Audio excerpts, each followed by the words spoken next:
بسم اللہ الرحمن الرحیم۔ فن قیادت شریعت کی روشنی میں اور دعوت کے تناظر میں۔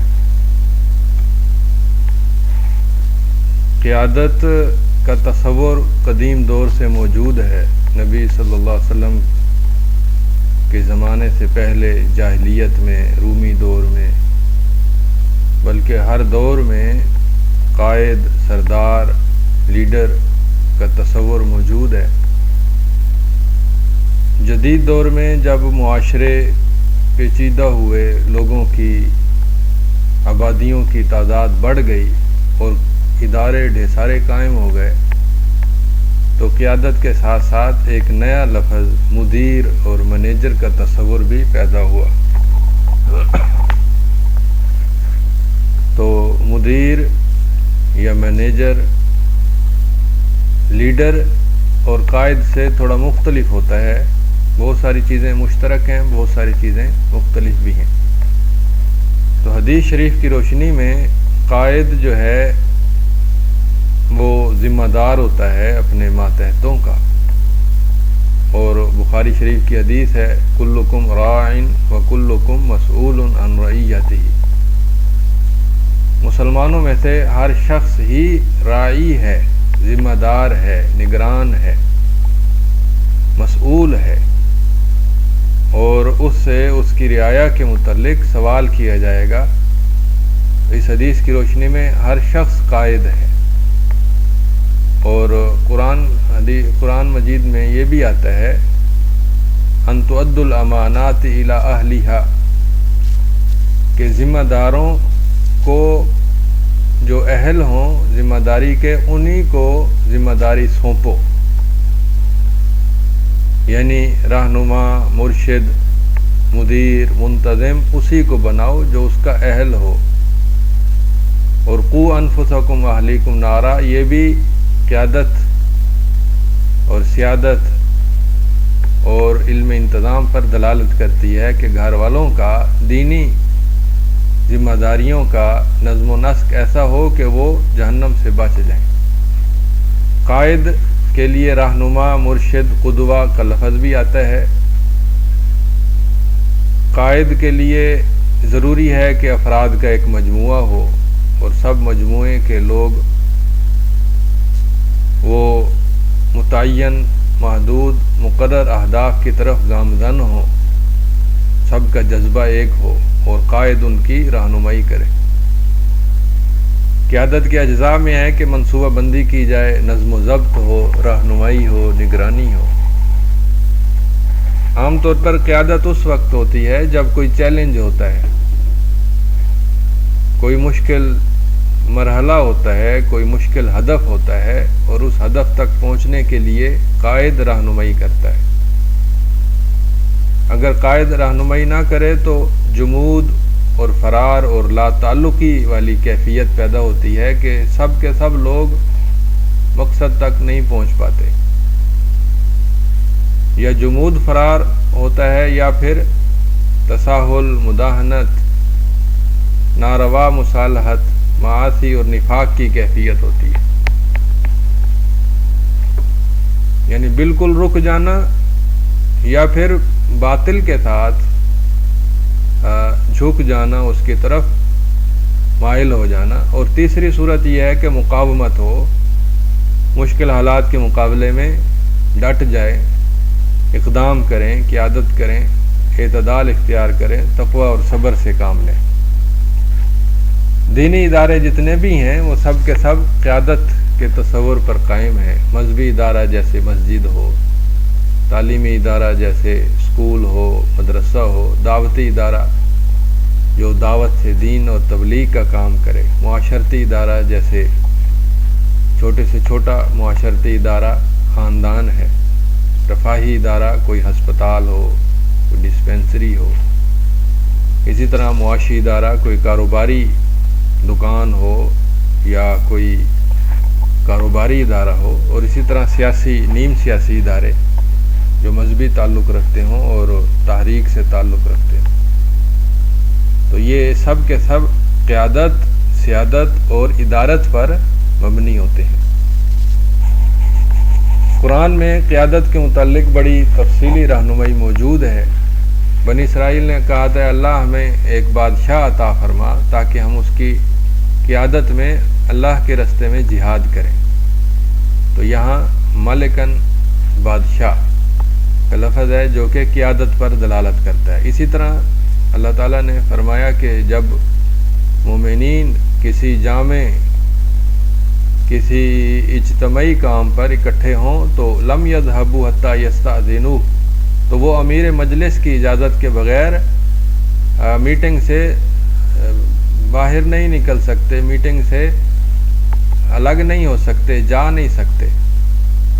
تو یہ قیادت کا تصور قرآن میں بے شمار جگہوں پر ہے، میں نے صرف 2 مثالیں دی ہیں۔ اسی طرح پیروکاروں کا تصور بھی موجود ہے۔ قرآن حدیث کی روشنی میں قائد پہلے ہوتا ہے اور پیروکار بعد میں ہوتے ہیں، اور قائد جو ہے وہ لوگوں کو متوجہ کرتا ہے کہ میری مدد کرو۔ من انصاری الی اللہ، حضرت عیسیٰ علیہ السلام نے کہا والذی ایدک بنصرہ وبالمؤمنین، اے اللہ کے نبی ہم نے آپ کی مدد کی اپنی نصرت کے ساتھ اور مومنین کے ذریعے سے، کہ وہ آپ کے پیروکار سچے بنے اور انہوں نے آپ کی نصرت اور تائید کی۔ وَجَعَلْ لِي وَزِيرًا مِّنْ أَهْلِي، اللہ میرا کوئی وزیر بنا جو میرے گھر والوں میں سے ہو۔ تَعَاوَنُوا عَلَى الْبِرِّ وَالتَّقْوَى وَالَّذِينَ آوَوا وَنَصَرُوا، یہ ساری آیتیں بتاتی ہیں کہ نصرت، مدد، تائید، ایک دوسرے کے ساتھ تعاون، یہ قیادت کے سلسلے میں ضروری ہے۔ قائد نرم ہو، مہربان ہو، جیسے وما اعجلک عن قومک یا موسیٰ، موسیٰ علیہ السلام اپنی قوم سے الگ ہو کر پہلے اللہ کے حضور پہنچ گئے، تو یہ ان کی اللہ سے محبت بھی تھی اور اللہ نے اس کو ناپسند کیا کہ آپ جلدی کیوں آ گئے۔ رحیم اور مشفق جو قائد ہے وہ قوم سے الگ نہیں ہوتا۔ وَتَفَقَّدَ الطَّيْرَ، حضرت سلیمان علیہ السلام نے ہدہد کے بارے میں پوچھا کہ وہ کہاں ہے، یہاں سے نگرانی کا اصول سمجھ میں آتا ہے۔ وَأَمْرُهُمْ شُورَى بَيْنَهُمْ، یہ پوری صورت شورا جو ہے یہ بڑی اہم ہے کہ جو صحابہ اور نبی صلی اللہ علیہ وسلم کے مابین مشاورت کے اصول پر دلالت کرتی ہے۔ نبی صلی اللہ علیہ وسلم کی زندگی میں بے شمار مشاورتیں ہیں جس سے پتہ چلتا ہے کہ شورا جو ہے، مشورہ، یہ قیادت کے اصولوں میں سے ایک اصول ہے۔ نظم و ضبط ہونا چاہیے کہ سب کے سب مومن ایک کام پر اکٹھے نہ ہو جائیں، کچھ جہاد کریں، کچھ تعلیم حاصل کریں، کچھ دیگر ذمہ داریاں سنبھالیں۔ قائد کے واجبات ہیں کہ وہ فتنوں کو ختم کرے، ارکان میں عدل کرے، مکالمہ کرے اور اپنے پیچھے دوسری قیادت کو تیار کرے۔ اور قائد کے حقوق ہیں کہ اس کی پیروی کی جائے، اس کی مدد کی جائے، اس کی تائید کی جائے اور اس کے ساتھ خیر خواہی کی جائے۔ نظام امارت، نظام امارت حدیث کی روشنی میں نبی صلی اللہ علیہ وسلم نے صحابہ اکرام کو پابند کیا کہ جب بھی سفر کریں تو 3 بندے بھی ہوں تو ایک امیر ضرور بنائیں۔ دین اسلام سے پہلے عرب لوگ امارت کے عادی نہیں تھے کہ کوئی امیر ہو اور دینی بنیادوں پر امیر ہو، ان کے ہاں صرف قبائلی بنیادوں پر امیر ہوتے تھے، سردار ہوتے تھے، جو ایک قبیلے کا انسان دوسرے قبیلے کے انسان کے پیچھے کبھی نہیں چلتا تھا۔ نبی صلی اللہ علیہ وسلم نے پابند کیا کہ جو نیکی میں، تقوی میں امیر بنا دیا جائے، سفر کا امیر یا سریے کا امیر یا لشکر کا امیر، اس کے نیچے جتنے بھی قبیلے کے، مختلف قبیلوں کے لوگ ہوں، وہ سب کے سب اس کی پیروی کریں۔ یہ ایک نیا طریقہ کار تھا جو نبی صلی اللہ علیہ وسلم نے صحابہ میں پروان چڑھایا کہ دین کی بنیاد پر اپنے امیر کی اطاعت کرو، نہ کہ قبیلے کی بنیاد پر۔ انما الامام جنہ، امام جو ہے ڈھال ہوتا ہے جس کے ذریعے سے پوری جماعت کا تحفظ ہوتا ہے، اور قیادت فطری اور کسبی دونوں طرح سے ہوتی ہے، جیسا کہ نبی صلی اللہ علیہ وسلم نے فرمایا الناس معادن کمعادن الذهب والفضہ، لوگ سونے اور چاندی کی طرح ہوتے ہیں، اور جب ان کے اندر کمزوری ہو تو وہ ایسے ہوتے ہیں جیسے سیلاب کی جھاگ ہوتی ہے، اور لوگ ایسے بھی ہوتے ہیں کہ 100 اونٹوں کی طرح ہوتے ہیں لیکن ان میں ایک بھی سواری کے قابل نہیں ہوتا۔ نبی صلی اللہ علیہ وسلم نے امیر کے انتخاب کا طریقہ بھی بتایا کہ جیسے امام کے انتخاب کا طریقہ ہے ویسے امیر کے انتخاب کا طریقہ ہے، تو اس میں اقدم بالہجرہ کو آپ ترجیح دیتے اور پہلے اس میں دیکھتے کہ اس کے اندر یہ صلاحیت ہے کہ یہ لوگوں کو کنٹرول کر سکے اور اپنے ہدف کو حاصل کر سکے، اعلم جو دین میں زیادہ علم والا ہو، اقرا جو دین میں زیادہ حافظ ہو، قاری ہو، قرآن پڑھنے والا ہو، اقدم بالہجرہ اکبر بالسن جو عمر میں تجربے میں زیادہ ہو اور نیکی میں بہتر ہو تاکہ لوگ اسے ناپسند نہ کریں۔ امیر کے اوصاف ہیں علم، عمل، شجاعت، تجربہ، کام کی رغبت، نیکیاں۔ اسی طرح امیر کے فرائض ہیں، کتاب الامارہ کے اندر موجود ہیں، عدل و انصاف کرے، دین کی اشاعت کرے، سادگی اختیار کرے، نرمی اختیار کرے، شاعر دین کا اہتمام کرے، لوگوں پر بلا ضرورت بوجھ نہ لادے، احتساب اختیار کرے، تہمت سے بچے۔ اسی طرح امیر کا حق ہے کہ اس کی اطاعت کی جائے، السمع والطاعہ ما لم یؤمر بمعصیۃ۔ قیادت کے بنیادی طریقے تین ہیں، ایک آمریت کا طریقہ ہے کہ لوگوں سے جبری اطاعت کرائی جائے اور جو امیر ہے وہ خواہش نفس کے مطابق چلے اور لوگوں سے جبری اطاعت کرائے، یہ آمریت ہے، ڈکٹیٹرشپ۔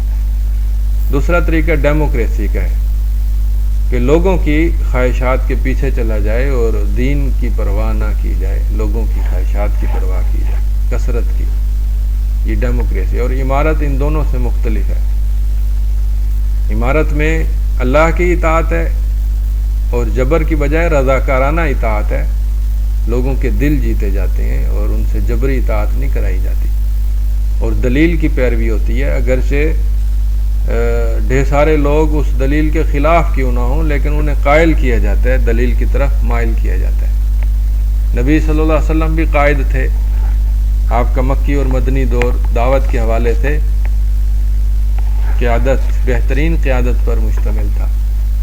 کچھ چیزیں آپ نے مضبوط کیں اور ان میں کبھی مصالحت نہیں کی، جیسے توحید، کچھ چیزیں بدلتی رہیں وقت کے ساتھ ساتھ، کہ ہجرت بھی کی، مسجد بھی بنائی، جہاد بھی کیا۔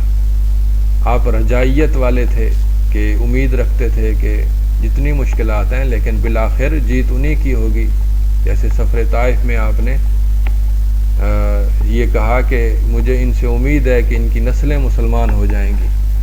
آپ کا ساتھیوں سے گہرا تعلق تھا، جیسے آپ نے اللہ تعالیٰ نے فرمایا وَخْفِضْ جَنَاحَكَ لِلْمُؤْمِنِينَ، اے اللہ کے نبی اپنے پہلوؤں کو مومنین کے لیے جھکا دیں۔ آپ اپنے صحابہ پر اعتماد کرتے تھے، جیسے عشرہ مبشرہ، مہاجرین اور انصار، ساتھیوں کی کمزوریاں نظر انداز کرتے، افراد شناسی کے آپ ماہر اور قائل اور فاعل تھے، لوگوں کی مزاج، نفسیات، مخاطب کی استعداد اور دلچسپی کا خیال رکھتے، حالات پر نظر رکھتے، مخالفین پر نظر رکھتے، یہود پر، منافقین پر، صحابہ کرام پر اگر جھگڑا ہو جاتا تو ان پر نظر رکھتے، جیسے غزوہ بنی مستلق کا واقعہ ہے، مستقبل پر نظر رکھتے، جیسے آپ نے خوشخبریاں بھی سنائیں اور فتنوں کی احادیث بھی بتائیں۔ آپ کی گفتگو کی صلاحیت بہترین تھی اور آپ ساتھیوں کے ساتھ دلچسپی والے امور میں حصہ بھی لیتے، گپ شپ بھی کرتے۔ تو آپ کی جو دعوتی ادارہ تھی وہ بے مثال تھی اور بہت بڑا نمونہ ہے ہمارے لیے کہ مکی دور کے اندر آپ نے سری دعوت بھی دی، ایک خاص مرحلے تک جہری دعوت بھی دی اور ہجرت بھی فرمائی۔ اسی طرح مدنی دور میں آپ نے دعوتی ادارت کے تحت مسجد بھی قائم کی، مواخات بھی قائم کی، تعلیم صفہ کا طریقہ اختیار کیا، دولت اسلامیہ قائم کیا، نشر اسلام میں بہترین حصہ لیا۔ تو اسی طرح مسلم قائد کی کچھ خصوصیات ہوتی ہیں، کچھ چیزوں میں وہ پیروکاروں کے ساتھ شریک ہوتا ہے، جیسے ایمان، عبادت، اخلاق حسنہ، فکر آخرت، محنت، اور کچھ چیزوں میں وہ پیروکاروں سے ممتاز ہوتا ہے، جیسے علم، فقاہت، حالات کی سوجھ بوجھ، مستقبل میں دیکھنے کی صلاحیت، گہرے اور وسیع تجربات، بصیرت، حکمت، عزم، منصوبہ سازی، بروقت فیصلہ، یہ مسلم قائد کی امتیازی خصوصیات۔ کچھ لغزشیں ہوتی ہیں، جیسے وہ استبداد اختیار کرے، یعنی مشورہ نہ کرے، سستی اختیار کرے، تکبر کرے، خود ستائی ہو، نقد برداشت نہ کرے، قول و فعل کا تضاد ہو، یہ لغزشیں ہوتی ہیں جو کہ صحابہ میں نہیں تھیں، اور نبی صلی اللہ علیہ وسلم سے ان سے بچنے کی تلقین فرمائی۔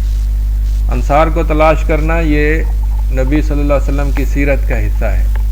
آپ نے سنجیدہ کفار سے مدد بھی حاصل کی، اور اپنے فقراء اور کمزور صحابہ کو بھی نظر انداز نہیں کیا، بلکہ ان کے ساتھ بھرپور طریقے سے ان کی تعلیم تربیت فرمائی اور ان کو لے کر چلے۔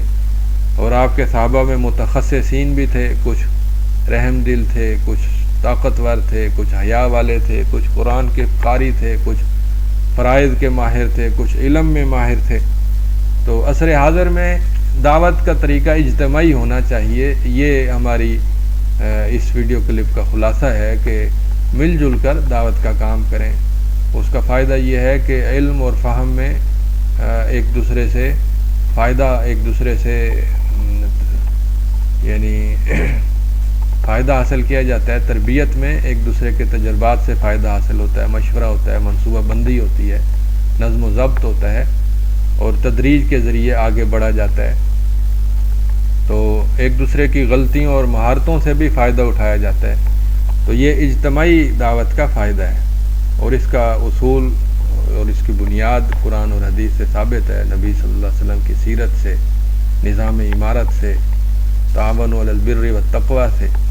اور اس میں کچھ نقصانات بھی ہوتے ہیں کہ اجتماعی دعوت میں عجب کا ڈر ہوتا ہے کہ جو آگے نکل جائیں انہیں اپنے آپ پر ایک طرح سے خود ستائش کا فتنہ لاحق ہوتا ہے، یا غرور میں مبتلا ہوتے ہیں، یا عجلت پسندی ہوتی ہے۔ یہ چیزیں ممکن ہوتی ہیں اجتماعی دعوت کے اندر، تو ان چیزوں سے بچنا چاہیے اور ان کے فوائد حاصل کرنے چاہیے۔ زیادہ سے زیادہ اجتماعی دعوت کو فروغ دینا چاہیے۔ تو یہ ساری باتیں ہمیں ان کتابوں سے حاصل ہوئیں۔ خالد رحمان کی قائدانہ کردار، احمد اللہ صاف کی مہارات القیادہ، اور بہاؤالدین عقیل کی کتاب ریاض الدعات، اور موسوعہ دلیل الداعیہ 15ویں جلد اور 12ویں جلد بھی اسی موضوع پر ہے۔ السلام علیکم ورحمۃ اللہ وبرکاتہ۔